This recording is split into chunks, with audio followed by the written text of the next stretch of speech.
begitu. Ini yang harus bertanggung jawab adalah yang laki-lakinya. Dan yang saya bingung kok, kalau tante tahu laki-lakinya siapa, seharusnya yang diserang yang laki-laki itu. Harusnya justru keponakan sendirilah yang dilindungi. Itu pemikiran saya. Saya tidak... Ngawur gue, ngawur. Serang laki-laki itu. Astagfirullahalazim. Ini ngawur banget statementnya deh. Ngawur lo.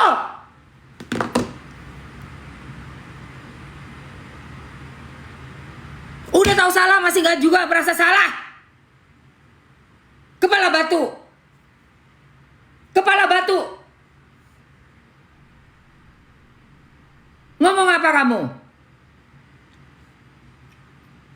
Udah kasih repot orang tua, kasih repot tante, kasih repot semua, masih juga minta dibela. Ngapain gak kawin begituan? Udah gak nikah begituan, suruh nyerang lakinya lagi. Ngawur aja. Tahu teman-teman, saya juga kalau baca komen-komen gitu ya, kadang saya agak sedih kalau ngelihat komen perempuan, ibu-ibu, itu terutama single moms gitu ya. Karena saya berpikir ya seharusnya ini berempati dengan ada seorang ibu yang merawat anaknya, apapun kesalahan dia merawat anaknya. Kalau prinsip saya sih, let the first one who is without sin cast the first stone. Itu kalau menurut saya. Tapi itu mungkin ajaran agama saya. Mungkin kalau di ajaran agama lain bukan seperti itu. Saya tidak bisa komen. Lu ngomongin ajaran agama lagi jebule. Ajaran agama siapapun tuh nggak boleh menikah mengaung sebelum nikah, woi. Lu ngomong apa sih? Ngawur ini. Kalau menurut saya, ini ada situasi seperti ini, ada seorang ibu yang disakiti oleh seorang laki-laki. Tapi kok yang dihujat-hujat, yang diboikot-boikot yang ini. Sementara kita ini seharusnya semuanya mempertanyakan laki-laki ini di mana dan kenapa dia tidak bertanggung jawab. Lu yang nanya sama kakak lu tanya kakak lu samperin lu adik laki kan? Tadi lu bilang kalau misalnya ibu lo mau minta duit tinggal telepon aja, lu bisa bayarin gaji supir kan? Ada nggak lu lakuin? Lalu lu kan abangnya, adeknya, lu samperin nggak tuh laki? Ada nggak lu lakuin? Jangan ngomong doang lu. Ayo keluar kandang sono cari tuh laki.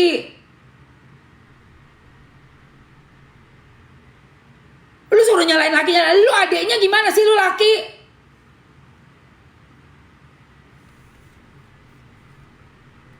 Bikin emosi aja lu. Ngomong doang, action dong. Saya katakan tadi saya hanya bisa menebak-nebak siapa waktu itu. Gak usah nebak-nebak. Lu kan laki lu cari sono. Bantuin itu kakak lu. Kata lu kita harus bela perempuan. Mana lu adiknya, mana lu laki lu? Mana action lo, jangan ngomong doang. Kakak saya lagi dekat sama siapa. Dan karena saya tidak di Indonesia, jadi saya tidak tahu. Gak di Indonesia, gak bu. Jangan pakai alasan gak di Indonesia lo ya. Deket kok, deket. Sekarang cuma tinggal terbang doang, sat-sat. Katanya punya duit, beli tiket. Gak di Indonesia, gak di Indonesia. Temen gue aja bolak-balik Amerika Manila Jakarta, gampang. Berapa susahnya sih? Emang lu kira ini tahun 1800 naik kapal? Kapal laut, berbulan-bulan di laut. Ngomong aja lu. Gue kesel banget gue. Aduh, kesel banget, sumpah. Astagfirullah. Sumpah kesel banget, astagfirullahaladzim. Aduh, ya Allah. Gua ambil air putih dulu guys. Sumpah bikin emosi gila ini bener-bener. Bikin emosi banget gua.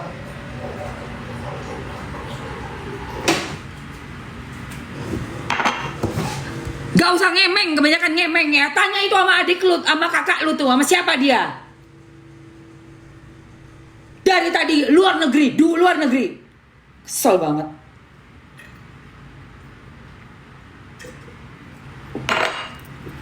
Luar negerimu tuh lo di mana sih? Hah? Kutub Utara. Di mana sih luar negerimu itu?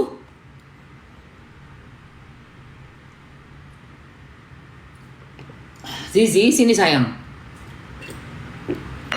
Kesel gua. Apa sih ini? Ini apa klarifikasi macam apa ini? Persis begitu. Seharusnya ini berempati dengan ada seorang ibu yang merawat anaknya, apapun Sorry, merawat anaknya siapa? Bu Ratih, kakak lu. Kagak ada dia kan, udah ngasih ke Bu Ratih. dia di belakang. Kalau prinsip saya sih, let the first one who is without sin cast the first stone. Itu kalau menurut Let the face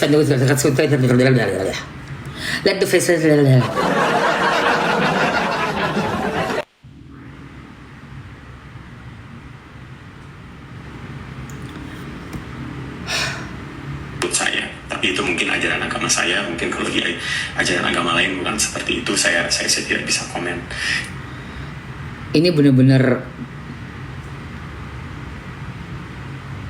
ingin gue berkata 1 tambah 1 tambah 1.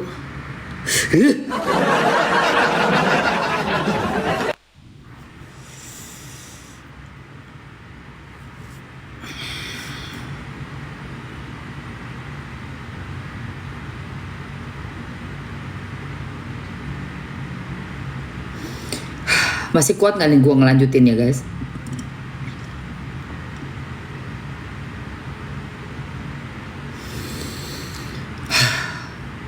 Kuat-kuatin aja ya. Jadi kalau menurut saya, ini ada situasi seperti ini, ada seorang ibu yang disakiti oleh seorang laki-laki, tapi kok yang dihujat-hujat, yang diboikot-boikot yang ini, sementara kita ini seharusnya semuanya mempertanyakan laki-laki ini di mana dan kenapa dia tidak bertanggung jawab. Saya seperti yang saya katakan tadi, saya hanya bisa menebak-nebak siapa waktu itu kakak saya lagi dekat sama siapa, dan karena saya tidak di Indonesia jadi saya tidak tahu persis. Tidak di Indonesia. Jadi kalau memang tante tahu, ya seharusnya tante serang orang itu, bukan serang keponakan sendiri. Itu kalau menurut saya. Tapi ya saya hanya bisa memohon untuk supaya baik tante maupun teman-teman semua untuk berpikir secara lebih holistik begitu dan bisa mengerti. Secara holistik? Dia ngomong holistik. Secara holistik apa sih? Sama siapa? Dan karena saya tidak di Indonesia jadi saya tidak tahu persis. Oh, karena nggak di Indonesia, saya nggak di Indonesia. Terus begitu. Jadi kalau memang tante tahu, ya seharusnya tante serang orang itu, bukan serang keponakan sendiri. Itu kalau menurut saya. Tapi ya saya hanya bisa memohon untuk supaya baik tante maupun teman-teman semua untuk berpikir secara lebih holistik begitu. Secara lebih holistik. Secara lebih holistik aja. Disuruh berpikir secara holistik, Bo. Ya Allah. Ya ampun Tuhan. Bisa mengerti situasi seorang yang sudah disakiti dengan luar biasa begitu. Saya kasihan sekali sama kakak saya. Jadi mungkin kalau saya aja mau diskusi sama kakak saya juga sulit untuk dia speak up, untuk dia menjelaskan. Permohonan saya kepada teman-teman di luar sana juga mohon berikan waktu sama kakak saya. Dia sangat terpukul setiap kali saya berbicara tentang laki-laki ini yang saya tidak tahu siapa, dan dia mudah-mudahan saya berdoa dia segera bisa overcome problemnya dan bisa paling tidak memberikan penjelasan sedikit kepada teman-teman di luar sana. Karena itu juga permintaan saya kepada kakak saya. Akhir kata saya cuma mengatakan biar berkat Tuhan dan sejahtera yang dari Tuhan melimpah dalam hidupnya Om Dino dan Tante Ratih sekeluarga, juga kami juga semua yang mendengarkan. Tuhan Yesus memberkati. Assalamualaikum. Oke, bahasa saya kepada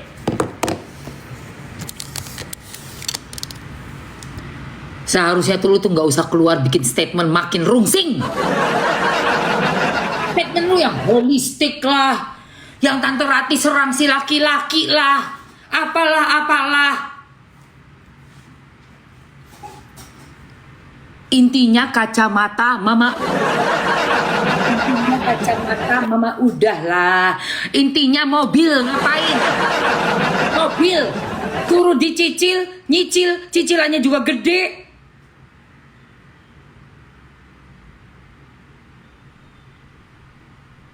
Lu bantuin bayar cicilannya enggak? Gua tanya lu, adiknya Dena, ayo.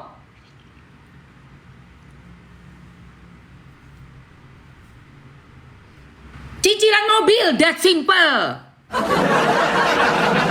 Cicilan. Cicilan. Kesel banget gua anjir.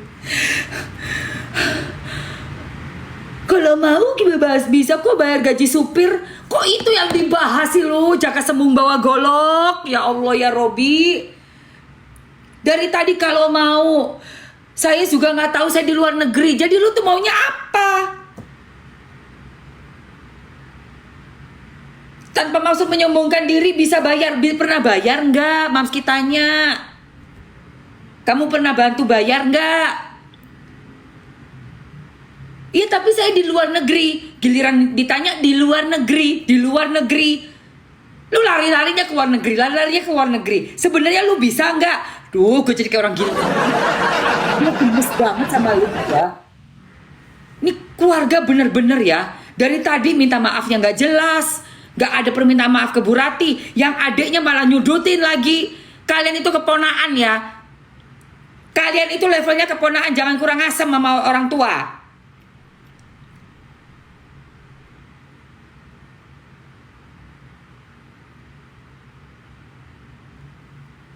Kok malah nyalain Bu Rati? Heran sekali saya. Udah ngerepotin, nitip bayi umur 10 hari. Kok nggak ada permintaan maafnya ke keluarga itu? Malah ini adeknya sekarang nyalain lagi. Om Dino, Bu Rati, kenapa nggak serang yang laki-laki? Oh, kamu tuh kemana? Ke di luar negeri. Alah mak, astagfirullahalazim. Pakai nyalain Resa lagi, sosok bilang brio. Woi, brionya itu yang bayar siapa?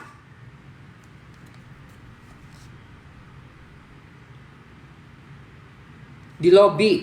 Sebentar, si Loli naik sebentar. Aku telepon Loli. Aduh, gue udah panas gue. Enggak panas. That simple, yang waras. Nah, Loli, coba ke lift barang dulu, masih tarik dari atas ya, tinggal naik ke 20. Udah itu tuh deketnya yang ada kaca-kaca, pintu kaca depannya restoran Korea.